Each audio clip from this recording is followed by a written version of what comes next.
we shall discuss about moving charges and magnetism. So chapter 4 of physics deals with a joint study of the electric field and the magnetic field. So all this time we have studied the electric field independently and the magnetic field independently. So this particular chapter unifies both these concepts by studying them in conjunction with one another. So till about 1820, it was totally oblivious to scientists and the world that magnetism and electricity are connected, or electric fields and magnetic fields are connected. Scientists knew that static charges generate an electric field, but they never suspected that moving charges or electricity or electric current, which was the focus of our discussions in the previous chapter, also had something to do with magnetism or magnetic field. So it was in 1820 that a Dutch scientist by name Hans Christian Ørsted, Hans Christian Ørsted discovered that a compass, a simple magnetic compass that was lying close to a wire which he was using to transmit electricity, deflected or showed a deflection in its needle. So he was intrigued and he began finding out the reason for this deflection, and he made quite a few startling discoveries. One of the key observations that he made was that the deflection occurred whenever there was electricity passing through the wire which was placed close by. On detailed study, he also discovered that whenever he kept a compass around this wire in different positions, the needle of the compass used to deflect wildly, but eventually used to come to rest, and the needle of the compass used to come to rest in a position which was tangential to an imaginary circle around the electricity carrying wire. He discovered that if he imagined a circle, an imaginary circle perpendicular to the electric carrying wire, then depending on where he kept the compass along the periphery of that imaginary circle, the needle used to point in a direction that was tangential to that point of the circle. So I have drawn this for your visualization purposes. So if this was the wire carrying the electric current, and this was the imaginary circle which was perpendicular to the wire. So imagine a wire over here and the circle is around this wire. So if I kept the compass over here, the needle of the compass used to stay tangential to the circle at this point. If I kept the compass over here, the needle would point in this direction. If I kept the needle over here, the compass over here, the needle would point again in a position tangential to the circle at that point. So this was a startling discovery that he made, and later on he further continued the experiments by sprinkling iron filings around an electricity carrying wire, and he found that the electric filings used to arrange themselves. The iron filings used to arrange themselves in a concentric circular fashion. So this led him to conclude that charges which are in motion in a wire, or electric current as we call them, can induce a magnetic field. So it led him to conclude that if static charges can generate an electric field, then charges in motion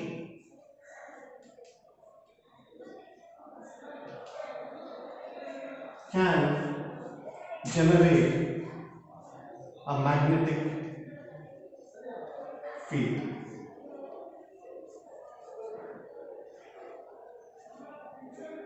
So eventually these studies also roused the curiosity of other scientists like James Clerk Maxwell, who in 1864 combined the laws of magnetism and electricity to give a unified theory.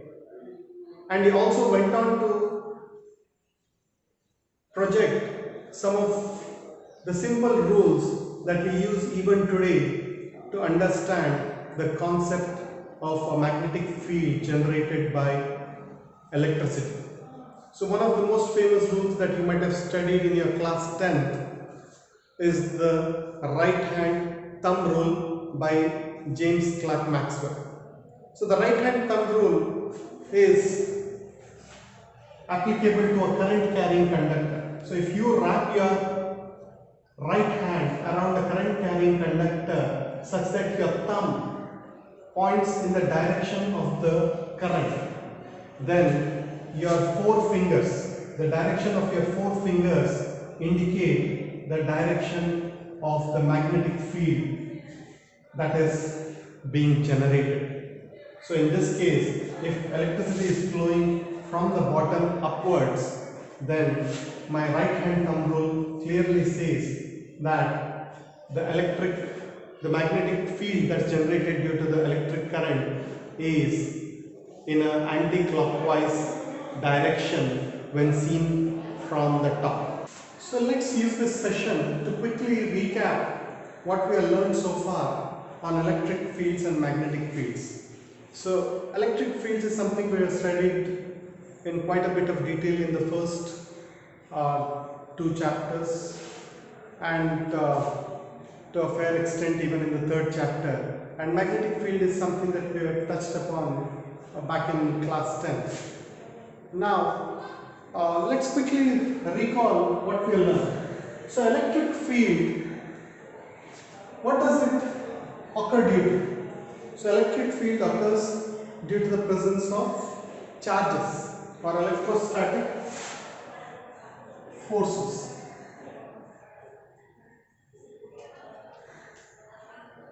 So it occurs due to electrostatic forces of attraction or repulsion between charges.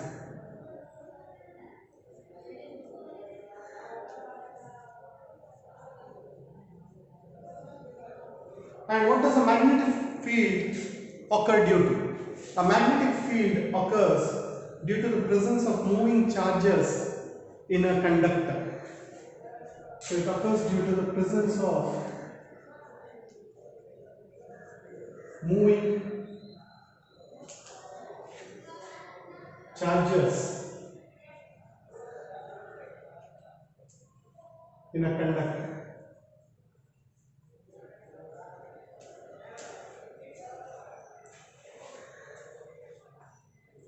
So an electric field occurs due to the presence of the electrostatic forces which are experienced due to charges. So you have positively charged particles like protons and negatively charged particles like electrons, and the forces that these particles feel in the presence of one another is what causes an electric field.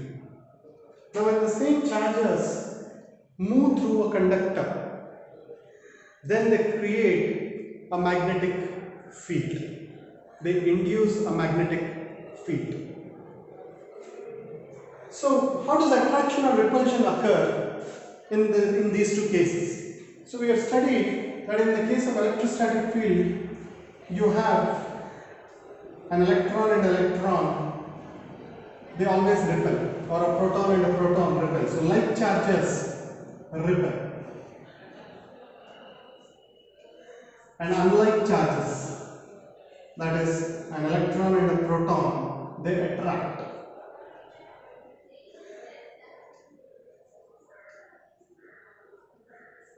Similarly, in the case of a magnetic field, consider a magnet. A magnet typically has a north pole and a south pole.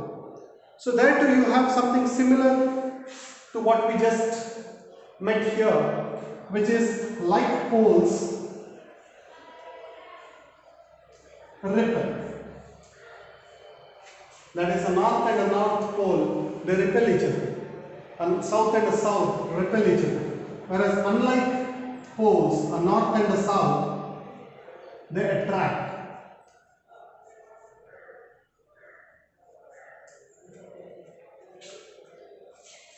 What about the direction of force? So in the case of an electric field, how does the direction of the force that's being experienced by a charged particle turn out to be? So we have discussed the case of a source charge and a test charge. We usually think of a test charge as a positively charged particle with so negligible an electric field due to its own presence that we tend to ignore it, and then we place it in the presence of an electric field that's caused by a larger particle, right? And then we go on with our mathematical or physical calculations. So similarly, in the direction, let's say I have a positively charged plate over here.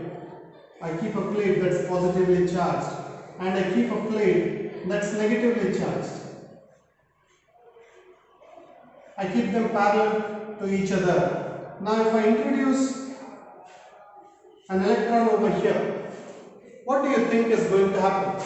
Obviously, it gets pulled in the direction of the positive plate. Similarly, a proton gets pulled in the direction of the negative plate. So here the electric field, you might recall the convention that an electric field is assumed to be radiating outwards from a positively charged particle and radiating inwards for a negatively charged particle. So same way, we assume that the electric field emanates from the positively charged plate and terminates at the negatively charged plate. So my electric field will be in this direction,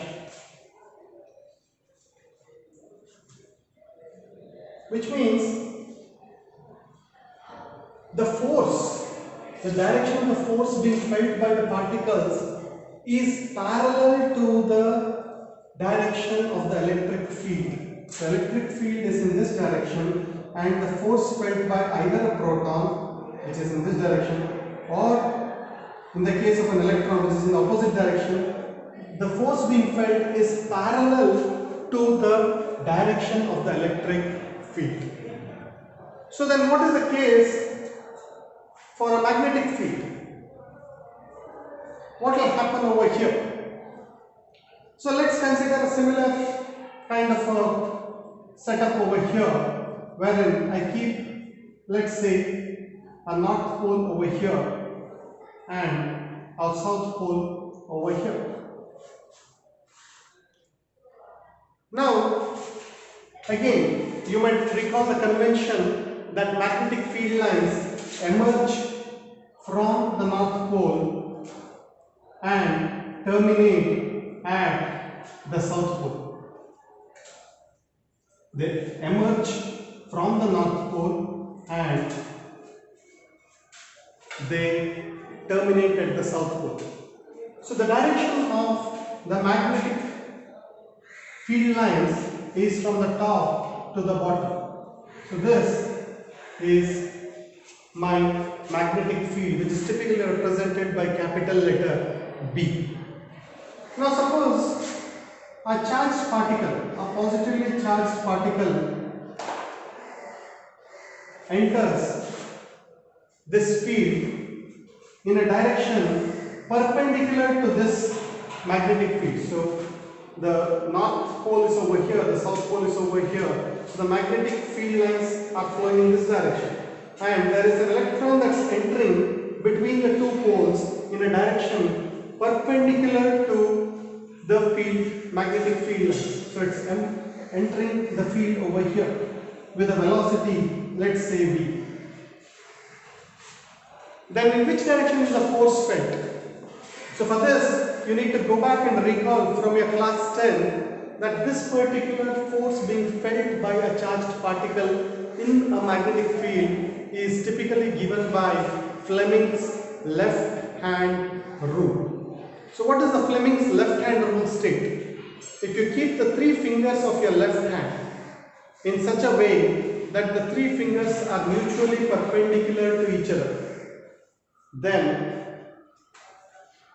if the index finger points in the direction of the magnetic field, right? So in this case the magnetic field is going downwards, so I have to make it point downwards, and this indicates the direction of the electric charge.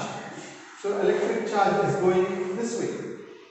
The middle finger is indicating the direction of the electric charge. Then the force being felt is given by the thumb. The force being felt by this particle, charged particle, as it passes through the magnetic field is given by the thumb, which is going inward into the board. Right? So the force being felt by this charge is conventionally represented by a cross mark, which means it's experiencing a force in the direction perpendicular to the plane of this board, which means it's going inwards. So typically while representing magnetic forces or the force due to magnetic field, there are two conventions in use.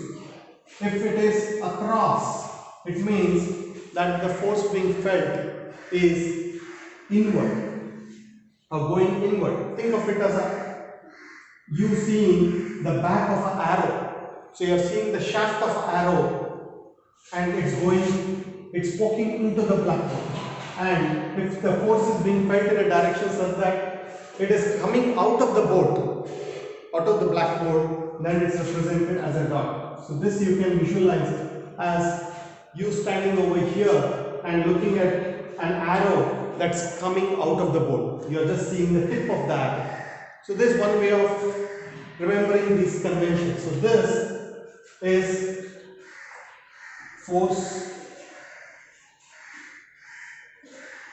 going inwards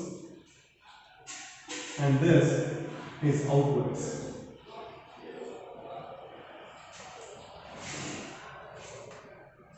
So this is typically how a charged particle experiences force when passing through a magnetic field. So I'll step back a little over here. The force being felt was parallel to the electric field, whereas here the force being felt is perpendicular to the magnetic field. What governs it is also the direction in which the electric charged particle enters the magnetic field, which is why sometimes, as we'll see a little later, it's also represented by, a magnetic field is represented by Q, V, B, where V and B are vectors. V stands for magnetic field, B stands for the velocity with which the charged particle is entering the magnetic field, or in a non-vectorial form we represent it as QBB sine theta, where theta is the angle made by the magnetic field with the velocity, the direction of velocity at which the particle is entering the magnetic field. So finally we come to the conventions. So typically we already talked about it. A positive charged particle has arrow marks going outwards, and a negatively charged particle has field coming inwards. Same way here, the convention, as I already mentioned, if it's represented by a cross mark, we call the magnetic field as going into the paper or into the board, and a dot represents the magnetic field or the force, whatever the point may be in the context of the discussion, as coming out of the board or paper.